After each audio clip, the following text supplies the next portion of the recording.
Buenas tardes.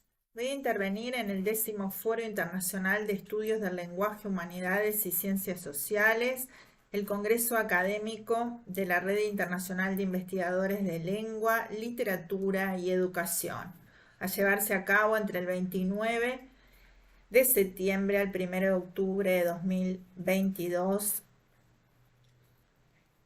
Mi nombre es Claudia Panicelo y voy a leer hoy mi trabajo sobre la reivindicación femenina en Sor Juana Inés de la Cruz. Sor Juana constituye la primera autora reconocida dentro de la época colonial en América Latina. Se tomarán en este análisis solo algunos de los temas y elementos significativos de la obra de respuesta a Sor Filotea, escrita por Sor Juana de Inés de la Cruz en el año 1691. Esta obra es la respuesta de Sor Juana a la carta del obispo de Puebla, que empleó el seudónimo de Sor Filotea de la Cruz.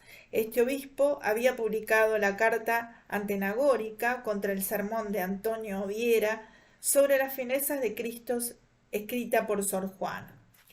La experiencia escritural de la mujer ha sido acallada por su rol tradicional de ama de casa, donde o no escribía o si lo hacía era en forma de diarios íntimos que son de difícil o imposible recuperación y que generan el profundo desconocimiento del pensamiento femenino.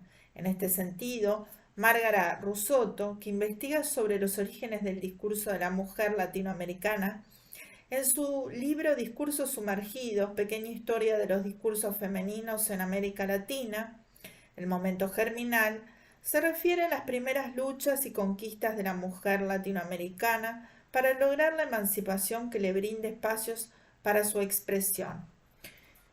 Encontró una serie de textos fragmentarios y dispersos que fueron sumergidos por los prejuicios que implican una red de mecanismos, abro comillas, red de mecanismos de selección y control, redistribución y ritualización que permite la participación de unos sujetos y de otros no. Esta es una cita de Michel Foucault en El orden del discurso.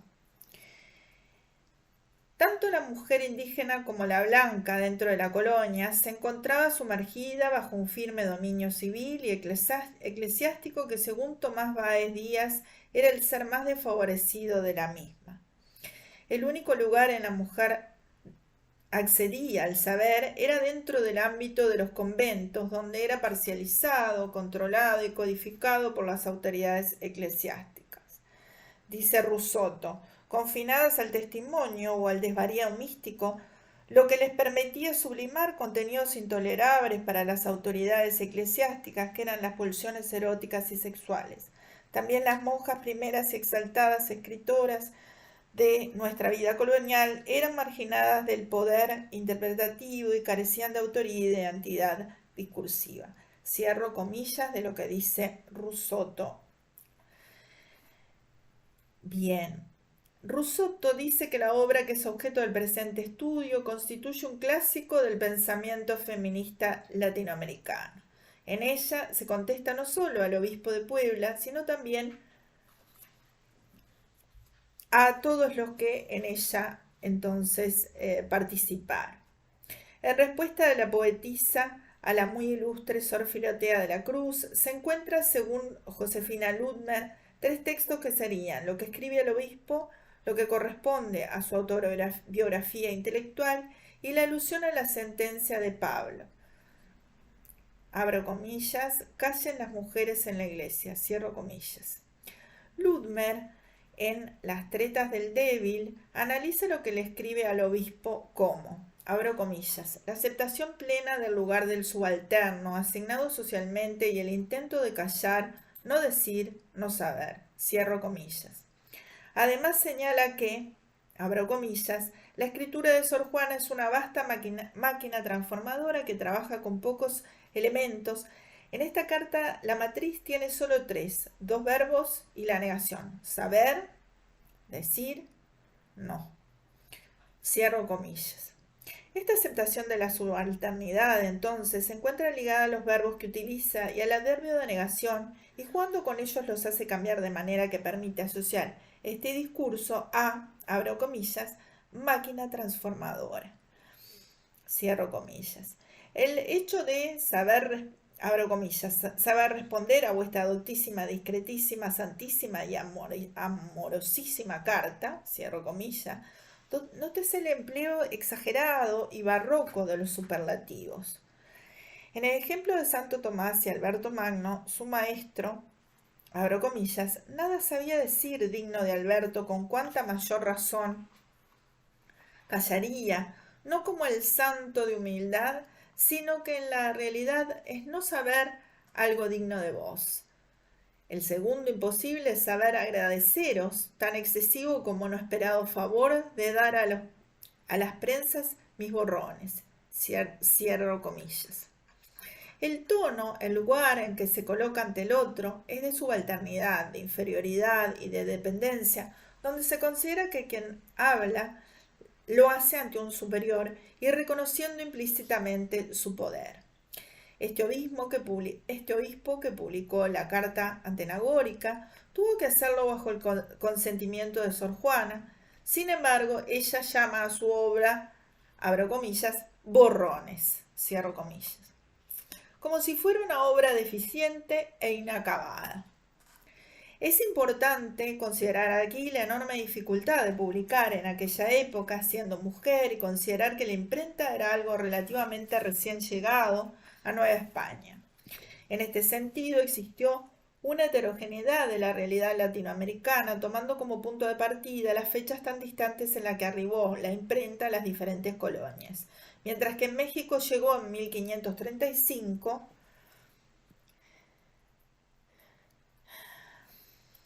en Lima ocurrió en 1585 y en Venezuela en 1808. Las condiciones editoriales, además, estaban ligadas a las castas sacerdotales, que tenían como objetivo la difusión de su pensamiento para el control social que suponía la sumisión de la mujer y el total alejamiento de la misma de todo material impreso.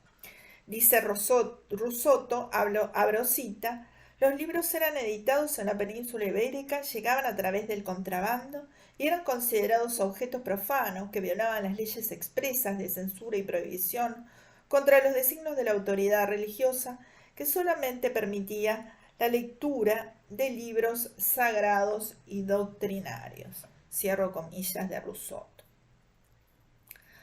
Sor Juana, que no se encontraba afín al matrimonio, encontró en la vida conventual la forma para lograr tener un tiempo para estudiar y escribir. Ella no entró por vocación religiosa, sino por devoción a su pasión hacia el conocimiento. En esta parte autobiográfica de la carta establece, abro comillas, entréme religiosa porque aunque conocía que tenía el estado cosas, de las accesorias no hablo, no de las formales, muchos repugnantes a mi genio, con todo para la total negación que tenía el matrimonio, era lo menos proporcionado y lo más decente que podía elegir, en materia de la seguridad que deseaba de mi salvación, a cuyo primer respeto, como el fin más importante, se dieron y sujetaron a servir todas las impertinentillas de mi genio, que eran de querer vivir sola, de no querer tener ocupación obligatoria, que embarazase la libertad de mi estudio, ni rumor de comunidad que impidiese el sosegado silencio de mis libros. Cierro comillas. En estas significativas palabras, Sor Juana afirma, en un estilo alambricado propio del barroco, una serie de aspectos interesantes. El hecho de la imposición de la mujer al matrimonio, lo cual ella sentía como ajeno a sí misma, abro comillas, total negación, cierro comillas, es decir, aversión, constituye un grito de independencia de esta mujer, un deseo de evasión a un destino que no quiere para sí. Una mujer que se asume como tal, que conoce el estado de las cosas, sabe muy bien lo que es decente. Cito lo que dice, tanto estado de las cosas lo dice ella y lo que es decente también. Lo que se puede o no hacer, es decir, razona su situación en el entorno epocal que le ha tocado vivir. Ella decide, eligiendo un destino diferente a aquel que es el paradigma de la mujer de su época, que es la unión a un hombre por vía del casamiento, que significa el posterior rol de ama de casa y madre de familia, la sujeción de su voluntad al otro y por lo tanto el alejamiento de su objetivo, que es el saber. Por otro lado, manifiesta su verdadero deseo, que sería, entre comillas, como dice, vivir sola, pero dice metafóricamente, abro comillas, sujetaron a ser visto de las impertinentillas de mi genio, cierro comillas. El diminutivo pretende hacer más leve lo que sería su real voluntad, que es vivir sola. Creo que es de una valentía impresionante para su época establecer esto. El deseo de estar sola, de hacer su vida sola, es totalmente innovador. Entonces lo suaviza con el diminutivo, la metáfora de, abro comillas, sujetar la cerviz, cierro comillas. Es decir, dominó su más sentida necesidad y ánimo de vivir sola. Además establece firmemente la decisión de estudiar, que era totalmente atípico, ya que en este momento las mujeres no lo hacían, y ella se siente capaz de expresar su voluntad, abro comillas, no querer tener ocupación obligatoria que embarazase la libertad de mi estudio, cierro comillas. Como dice Octavio Paz, abro comillas, minoritaria, docta, académica, profundamente religiosa, pero no en un sentido creador, sino dogmático, y finalmente hermética y aristocrática. La literatura novohispana fue escrita por hombres y leída por ellos. De ahí que sea realmente extraordinario que el escritor más importante de la Nueva España haya sido una mujer, Sor Juana Inés de la Cruz. Cierro comillas. Por todos estos aspectos, se toma como una escritora que sienta las bases que muy posteriormente reivindicaron las feministas. Rousseau afirma que en América, abro comillas, en general ni siquiera las mujeres de la nobleza sabían leer, cierro comillas, constituyendo un fenómeno de la dominación española, abro comillas, la sexualización del saber, cierro comillas. En Sor Juana comienza a destacarse la importancia de la voz de la mujer en sí misma y no intermediada por el otro, que es el hombre. El otro, que es el ajeno a la verdadera esencia del ser mujer y que nunca llega a poder manifestar en su real magnitud la verdadera conciencia femenina. En otra parte de la carta, también correspondiente a su autobiografía, relata cómo aprendió a leer a los 3 años, existiendo ya una transgresión al poder maternal. Abro comillas. Me encendí yo de manera en el deseo de saber leer que, engañando a mi parecer a la maestra, le dije que mi madre me diese lección. Ella no lo creyó porque no era creíble, pero por complacer al donaire me la dio. Y supe leer en tan breve tiempo que ya sabía cuando lo supo mi madre, a quien la maestra la ocultó por darle el gusto por entero y recibir el galardón por junto. Y yo callé, creyendo que me azotarían por haberlo hecho sin orden. Cierro comillas. Se presenta aquí también un juego entre el saber como conocimiento y el saber como información sobre el otro. Es decir, de la madre sobre lo que ella había hecho, que era el aprendizaje de la lectura, el hecho de callar por parte de la niña y el ocultamiento por parte de la maestra, demuestra también una forma de vencer las imposiciones que da el poder. Como ante el poder no se podía discutir, ella tuvo que hacer las cosas calladas.